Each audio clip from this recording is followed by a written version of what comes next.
I created my first photo book back in 2022, and my photo book made my mom cry.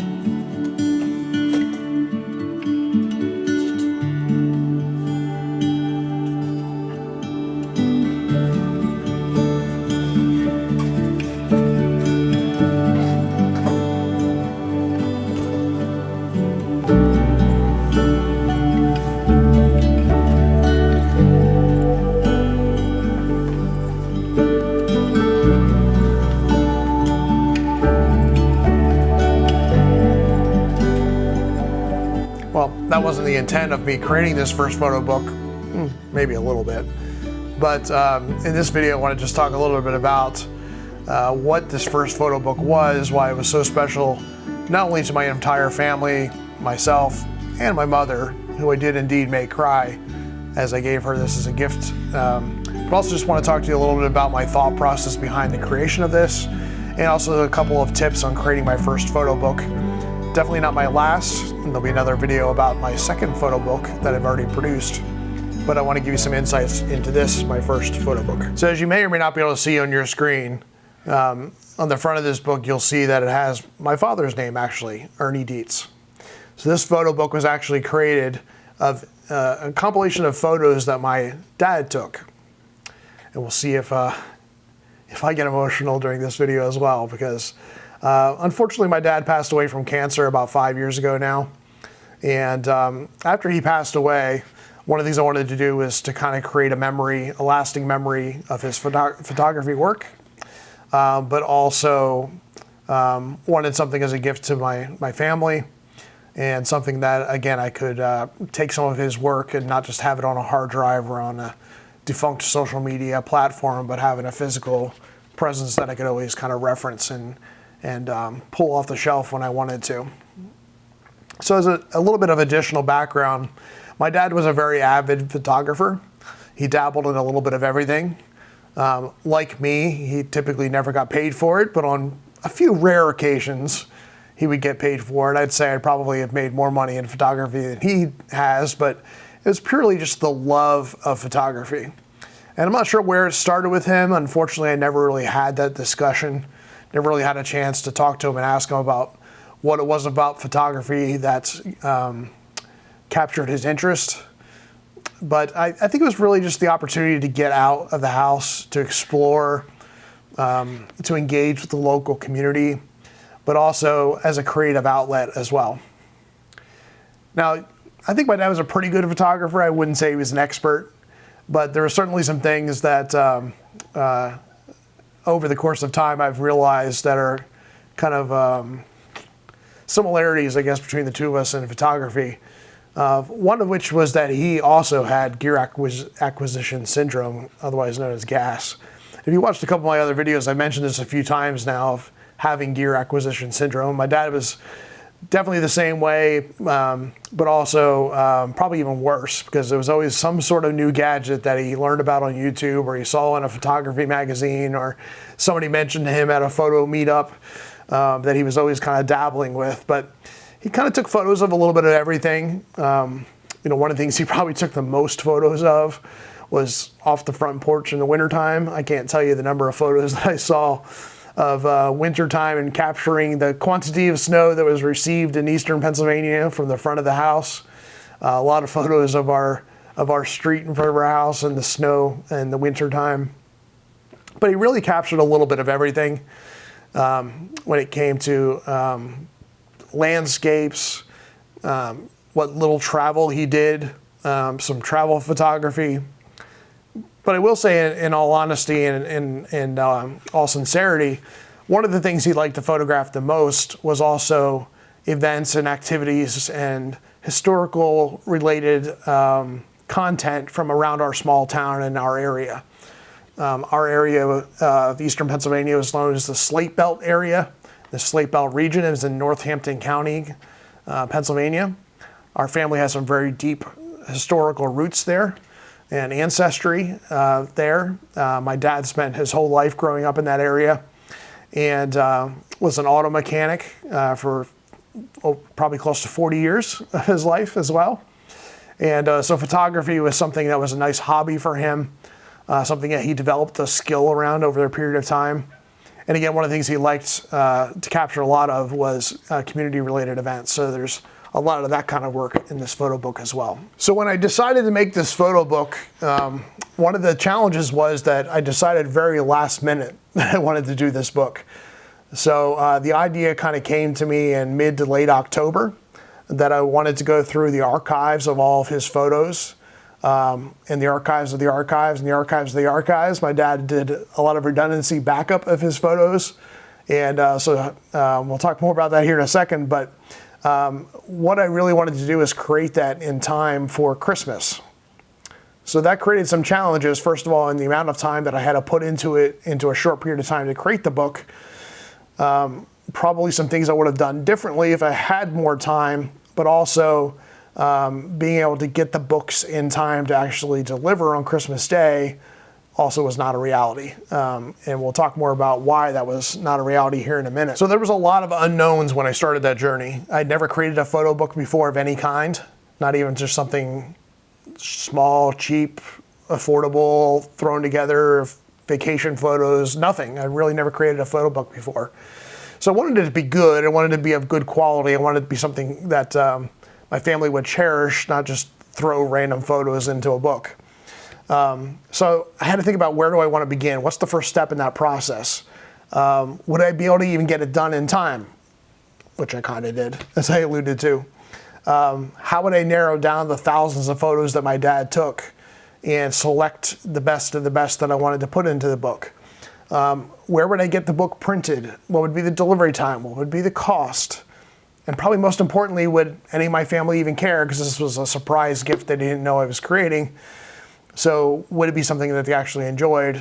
And you probably already know from the initial reaction to this video that it was enjoyed by all, I think. So the first thing I had to do was narrow down the number of photos that I wanted to include in the book. I didn't really limit myself to a page count, which is certainly something you could do, as far as I only want a certain number of photos because I want the book to be a certain length, certain size, to fit within certain parameters of cost perhaps as well.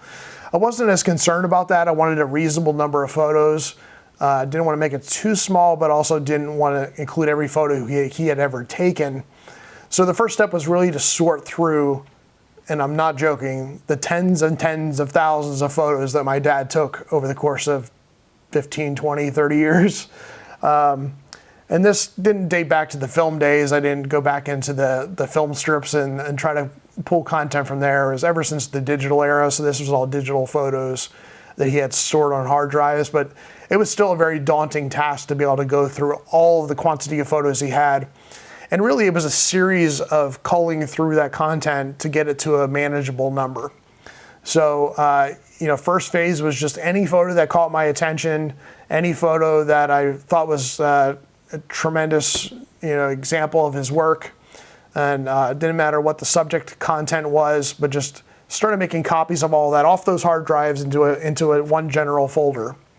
The next step in that process was to take another look through them with fresh eyes. So take a couple of days without looking at them, come back to those photos with a fresh eyes and perspective, and do another pass through the photos to try to narrow it down even further to get to a manageable number of photos. Then I had to think about a general concept of how I wanted to lay the book out. So what kind of cover did I want the book to have? What format did I want the book to be in? Did I want it to be square, landscape? How big of a book did I want to go with? So some of that was a factor in kind of thinking about how many photos I wanted to select. But also the other factor that went into that was I did start at that point really exploring who the producer of the book would be. I really knew that I wanted to have this kind of material, textured exterior. I wanted to keep the outside very classic and very simple. So I was looking for a publisher that could create a book like this, but also was looking at price. Obviously, I was looking at quality as well. So I was certainly looking at reviews and recommendations from others. Spent a lot of time on YouTube looking at all the different options and reviews of different book producers, pluses and minuses to those, comparisons of different vendors. And that really helped me to also then decide based on the cost after I decided who I wanted to go with, helped me kind of narrow in on how many photos I wanted to have in the book. The other thing I had to think a lot about was, did I want the photos to be all uniformly the same size? As you can see in this book, if I can page through a couple of this, all the photos are the same size, all of the photos are the same format, all of the pages have the same border measurements, but also all of the photos are pretty much uniformly taking up the entire page. So there's really no content in here that's a compilation on one page of multiple photos. For the most part, this entire book, I wanted to print it as large as I possibly could and the highest resolution I could and showcase the photos as best as I could. So I did decide to go on both sides of the paper in the printing of this, but also, again, my intention with this book was to print large, yet keeping it affordable and in a size that was manageable, that you could sit and hold this on your lap and look through it. So wasn't looking for a huge, tabletop book that was just too cumbersome to pick up and look at. So I didn't want to go too extreme on that front either. So the next thing I had to think about was how I was going to organize all the photos that my dad had taken. So it was really specific to him and specific to the content that he had created as to how I was going to group the photos together. A lot of different ways I could have done that based on geography or based on the town that they came from or whatnot. But what I decided to do was really do it based on themes. So for example, right now I'm looking at a landscape theme. And basically put a heading in there. Had another section that was just called winter, and had some winter photos. Another one that was specifically about things for the Slate Belt. Another one that was related to some of the stuff that was traveling in other areas. Another section that was really about people, and those more people-centric photos. So really try to grab some general themes of the photos. So people and events was another one I just flipped to, and try to group the photos like that as well. The next thing I did was I spent a lot of time again on YouTube looking at some others that had created photo books. And there's a lot of great videos on YouTube giving tips on how to lay out a photo book and some thought process around photo book layout. I'm going to try to find a couple of those and I'll put them in the links below. For a couple of the either content creators or specific videos that really helped me in trying to decide how I wanted the flow of the book, and also how to position photos in a series that made more sense versus just randomly throwing the photos into the book. So I talked about, by theme already, but then within each of those themes, I wanted to create photos that synergized with each other or complemented each other, or told a bit of a story. So for an example of that, maybe it was a photo of a sporting event. So I wanted to have the same sport on each page. Maybe it was related to color. So I wanted to have similar colors to each side. But one of the things that I really kind of, and I don't know how many people picked up on this, but I noticed it when I created the event, or the flow of the book, was creating kind of a storyline that if you kind of follow along, you would see how they kind of transition from one to the next. So I'm just going to go through a couple of examples here, and maybe I'll show the photos themselves on the screen and kind of B-roll so you can kind of see along the way. But one was an event at the local history center. Then there was an outdoor event at the history center. Then there were some old folks that were presenters at the history center. Then there was a historical event at the outside at a different location. One of those events featured a veteran. Then the next couple of pages were other events featuring a veteran. Then the next one was around reenactors at an event celebrating things like the anniversary of the Civil War, World War II. Some of those were folks in formation, which then kind of led into some parade photos, local parades of, I don't know what the holiday they were for, or 4th of July or Memorial Day or something like that. But again, just kind of that transition into parades. Then kind of went from there to some of the behind the scenes of the parade, some close-ups of folks at the parade. And then, when we talk about memorial events and events that captured a time and captured a memory, kind of went into a couple of wedding photos that my dad took of my cousin. And then, went from kind of that storyline of celebratory and happy event to something that was more a tragic event. So he had taken some photos of some scenes of like a railroad crash, or a fire, some fires in town, or a medevac helicopter that was landing.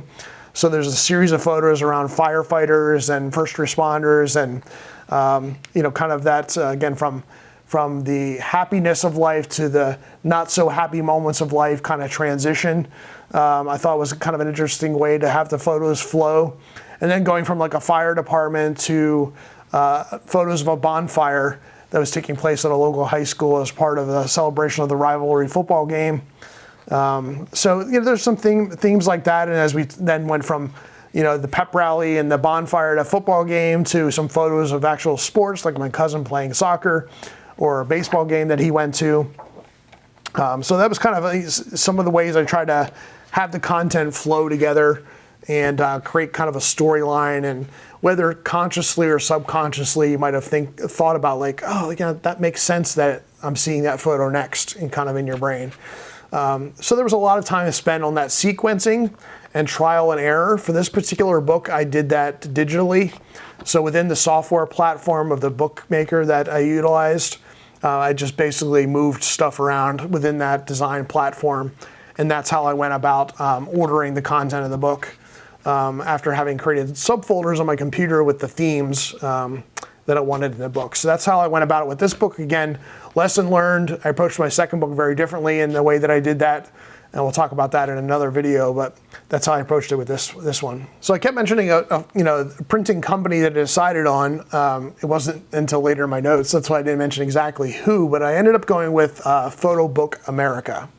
And part of the reason I went with them is that they seem to always have sales, and pretty dramatic sales, 30, 40, 50, 60% off books. You could argue maybe they're just jacking the prices up to give a big sale offer or something like that. I'm not sure, but the price point was great. The quality was top notch. And I can say in the production of this book, I love the quality of everything about this book, from the outside cover, the embossing of the letters, the quality of the prints, the quality of the paper, everything is fantastic. While it says Photo Book America, this was actually printed overseas. Again, some of that attention to detail, I think, is demonstrated in that through the book as well. And there's, again, some pluses and minuses that I've learned since then of using that company, and why I won't use that company again.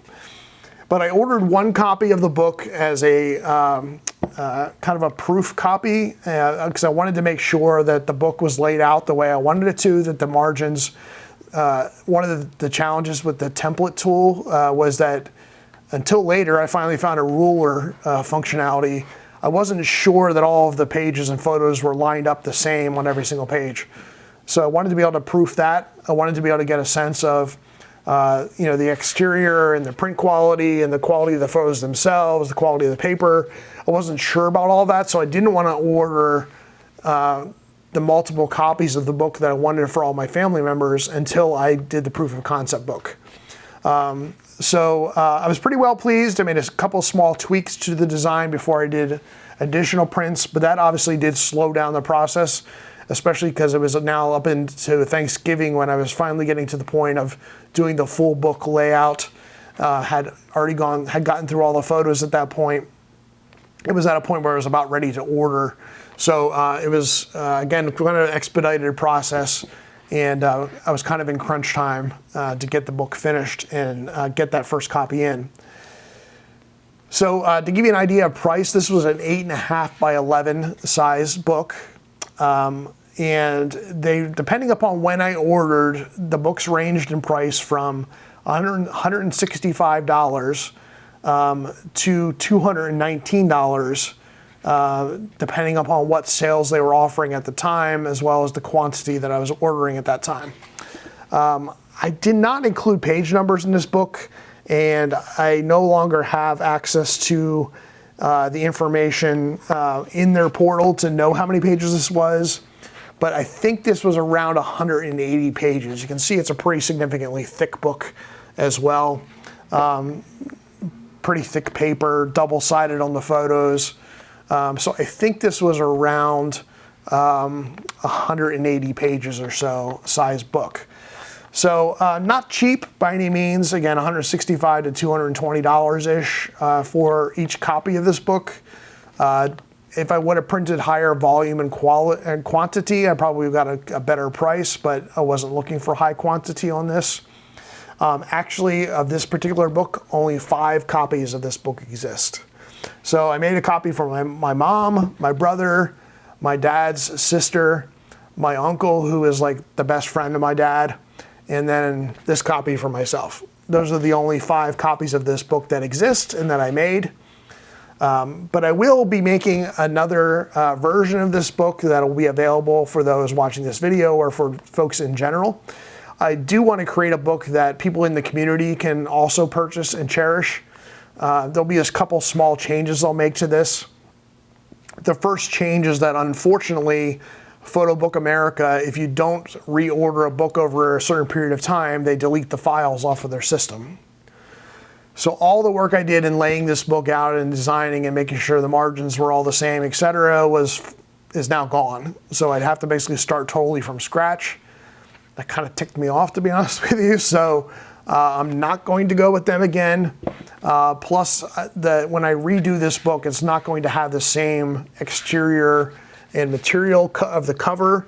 I'm going to redesign that. Also, this particular book, because it was for family, at the very end of the book, I added some photos of my dad and just a little bit of memorial to him at the back of the book. That most likely will not be in the future book. And also when I recreate this, I would like to put a little bit of a forward in this book just to kind of talk a little bit about my dad in general, but also to talk a little bit about him as a photographer and maybe some additional information and insight in the very beginning of the book before you get into the photo section of it as well.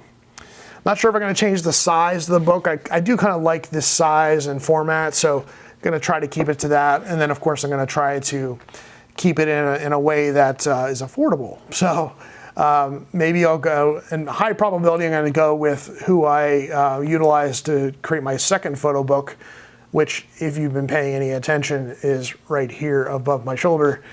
Here on the back shelf is my second book that I created, and I'm going to do another whole video on that book specifically. So would I do it again? Absolutely. I think being able to have a physical copy of your work, in this case a physical copy of my dad's work, is something that I'll always cherish. This will be I have a lot of photography books. I'm going to talk about some of the other books that I have in my photo book library, but this will always hold a special spot in that library. I know it's something that my family members that received a copy of it will always cherish as well. And again, I hope that with the second edition of this book, more people can appreciate the work of my dad's photography and the memories that he captured and the moments that he captured in the community and how he captured the region in his photos. Hopefully something that others will cherish as well. Hopefully you got something out of that. I'd love to hear below in the comments if you have created a photo book or if you have any tips or lessons learned in creating your first photo book. I hope this inspires somebody to go out and create your first photo book and to capture some photo content and make that leap and put something out into the world. Again, this is a small world this one I went out into, but it's going to go out into a much bigger world. I'm sure I'll make a video about that process and what the final version of that second edition looks like. But also, of course, I'd appreciate a subscription. A lot more content on my next photo book, other photo books in my collection, and some of my favorite photo books that are coming. And if you want to make sure that you don't miss those videos, just click that bell icon below as well, and you'll get notified when the next video gets posted. So thanks for watching. Have a great day.